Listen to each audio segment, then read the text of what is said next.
22 ta' Diċembru, Santa Franġiska Saveria Cabrini, għexet bejn l-1850 u l-1917.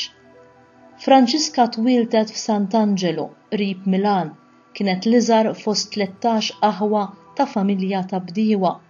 Minn kmieni kienet mimlija b'żelu missjonarju għax fil-familja kienu jinqraw l-annali tal-propagazzjoni tal-fidi. Hija kisbet ċertifikat ta' għalliema u applikat biex tidħol soru f'żewġ ordnijiet reliġjużi differenti li kellhom djar fil-missjoni, iżda d-darbtejn ġiet irrifjutata billi kienet tidher ta' saħħa dgħajfa. Ix-xewqa tagħha kienet li tmur missjonarja fiċ-Ċina. Kontra qalba, fuq talba tal-isqof tagħha, hija ippruvat issalva orfanotrofju f'Godonjo u tagħmel l-istaff tiegħu komunità reliġjuża, iżda wara 6 snin ta' xogħol qiebes din il-ħidma ma rnexxietx. Fl-1880, meta kellha 30 sena, Franġiska b'7 sħaba mill-orfanotrofju bdiet il-komunità tagħha tas-Sorjiet Missjonarji tal-Qalb ta' Ġesu bl-iskop li jmorru missjonarji fiċ-Ċina. L-isqof ta' Pjaċenza, il-Beatu Giovanni Battista Scalabrini, issuġġeriela li tmur taħdem fost l-emigranti Taljani, speċjalment fl-Istati Uniti, bħalma ġa kienet qiegħda tagħmel il-kongregazzjoni tiegħu ta' San Carlo, iżda qalb Madre Cabrini kienet aktar miġbuda lejn iċ-Ċina. Dik il-ħabta eluf kbar ta' Taljani kienu emigraw lejn l-Amerika, fejn ma kienu popolari xejn, ħafna minnhom bla sena u bla ma jafu kelma bl-Ingliż u spiss kienu jsibu ruħhom f'sitwazzjonijiet fejn kienu jiġu sfruttati. Madre Franġiska talbet il-parir tal-Papa il-jum 13 u bla tlaqliq għalilha mhux lejn il-Vant, iżda lejn il-Punent. Hi bdiet mill-ewwel u flimkien ma' 6 sorjiet tagħha waslet fi New York fl-1889 fejn ma damitx ma waqfet l-ewwel dar u orfanotrofju. L-ilsien Ingliż sabitu tqil kif ukoll ħassitha stramba meta kellha tiltaqa' mal-Protestanti, imma ma kienx bniedma li taqta' qalba minkejja li għall-bidu kienet tibża tivvjaġġa fuq il-baħar, hija qasmet l-Atlantiku 30 darba. Matul 28 sena irnexxiela twaqqaf diversi skejjel, djar għall-iltiema kif ukoll 4 sptarijiet fosthom il-famuż Columbus Hospital ġewwa New York. Madre Cabrini daħlet ukoll is-sorjiet tagħha f'diversi pajjiżi fl-Ewropa, barra mill-Italja, fosthom Franza, Spanja u l-Ingilterra, kif ukoll fl-Amerika t'isfel bħal Brażil, l-Arġentina u Nikaragwa. Xtaqet tasal anki fl-Alaska. Madre Cabrini mietet għall-arrieda waħedha f'wieħed mill-isptarijiet tagħha f'Chicago waqt li kienet tħejji ir-rigali tal-miliet għal 500 tifel u tifla nhar it-22 ta' Diċembru tas-sena 1917 meta kellha 67 sena. Ġiet ibbeatifikata 21 sena wara mewta u ġiet iddikjarata qaddisa 8 snin wara fis-sena 1946, l-ewwel ċittadina tal-Istati Uniti li ġiet ikkanonizzata. Fl-1950 il-Papa Piju XII ħatara patruna tal-emigranti.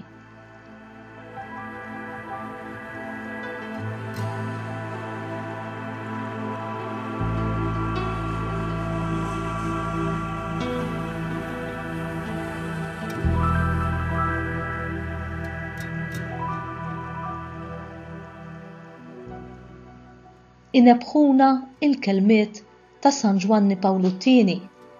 Jekk il-ħolma ta' dinja fil-paċi tkun maqsuma bejn ħafna, jekk nagħtu valur lil kontribut tal-emigranti u r-refuġjati, l-umanità tista' ssir dejjem iżjed familja ta' kulħadd u artna dar komuni tas-sew. Ħafna fl-istorja emmnu f'din il-ħolma u dak li wettqu u xhieda li maħniex nitkellmu dwar utopja li ma tistax isseħħ. Fost dawn ta' min isemmi lil Santa Franġiska Saveria Cabrini li fis-sena 2017 ħabat iċ-ċentinarju tat-twelid tagħha għas-sema. Illum ħafna komunitajiet ekleżjali jiċċelebraw it-tifkira tagħha. Din il-mara ċkejkna imma kbira li kkonsagrat ħajjitha għal qadi tal-immigranti biex imbagħad saret il-patruna tagħhom mis-sema għalmitna kif nistgħu nilqgħu, nipproteġu, nippromuovu u nintegraw lil dawħutna. Il-Papa Franġisku fil-messaġġ tiegħu ta' Jum il-Paċi tal-ewwel ta' Jannar tas-sena 2018 qal dan li ġej. Bi-spirtu ta' ħniena ejjew inħadnu magħna lil dawk kollha li qed jaħarbu mill-gwerra u mill-ġuħ jew huma imġela jħallu artijietom minħabba f'diskriminazzjonijiet, persekuzzjonijiet, faqar u taħsir ambjentali. Aħna nafu li mhux biżżejjed li niftħu qlubna għad-batijiet tal-oħrajn. Irid isir wisq aktar minn qabel maħutna li jistgħu jerġgħu lura jgħixu fil-paċi f'dar żgura. Li nilqgħu lill-oħrajn jitlob minna impenn konkret, katina ta' għajnuna u ta' emejjel ta' tiba, attenzjoni li tisar u tifhem, it-trattament responsabbli ta' sitwazzjonijiet ġodda komplessi li xi drabi jiżdiedu ma' qatt ta' problemi oħra li diġà jeżistu, kif ukoll tar-riżorsi dejjem limitati.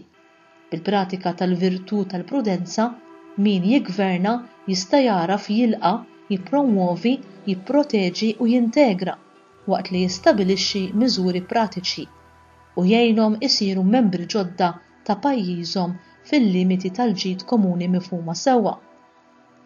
Huwa għandhom responsabbiltà preċiża lejn il-komunitajiet tagħhom li għandhom jiżgurawhom id-drittijiet ġusti u l-iżvilupp armoniku tagħhom biex ma jkunux bħal bennej iblaħ li qis ħażin u ma rnexxilux iwettaq sal-aħħar it-turri li kien beda jibni.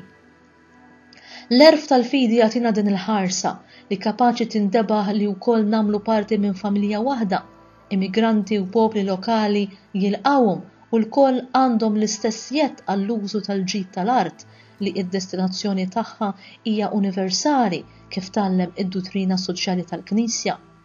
Biex noffru lil dawk li qed jitolbuna kien, rifuġjati, immigranti u vittmi ta' traffikar, possibilità biex insibu dik il-paċi li qed ifittxu, dan jitlob strateġija li tiġbor flimkien 4 azzjonijiet. Nilqgħu. Tinsewx tilqgħu lil barranin. Minħabba fekk xi wħud laqgħu l-anġli bla ma kienu jafu. Lut kapitlu 13 vers 2. Nipproteġu il-mulej li ħares lil barranin u li jżomm lil tim u lill-armla. Salm 146 vers 9. Nippromuovu il-Bibja tgħallem li Alla iħobb il-barrani u jagħtih ħobs u l-biss. Imbagħad issejjaħ ħobbu l-barrani għax intom barranin kontu fl-art tal-Eġittu. Deuteronomju kapitlu 10 versi minn 18 sa 19.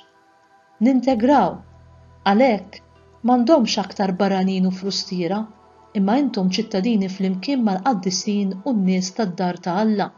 Efesin kapitlu 2 vers 19. Għall-interċessjoni ta' Santa Franġiska Saveria Cabrini, ħajat il-mulej lilna wkoll li nduqu kif dawk li jfittxu slim jiżiraw fis-slim u jkollhom il-frott tal-ġustizzja. Ġagbu kapitlu 3 vers 18.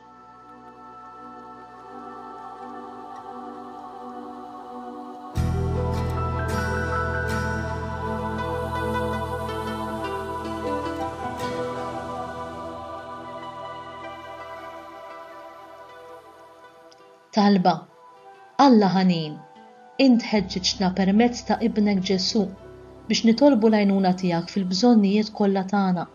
Għatina permezz tal-interċessjoni ta' Santa Franġiska Saveria Cabrini il-grazzja li ma nagħmlu l-ebda distinzjoni bejn bniedem u ieħor imma li nħobbu u naqdu lil kulħadd, irrelevanti l-kulur, in-nazzjon jew il-lingwa.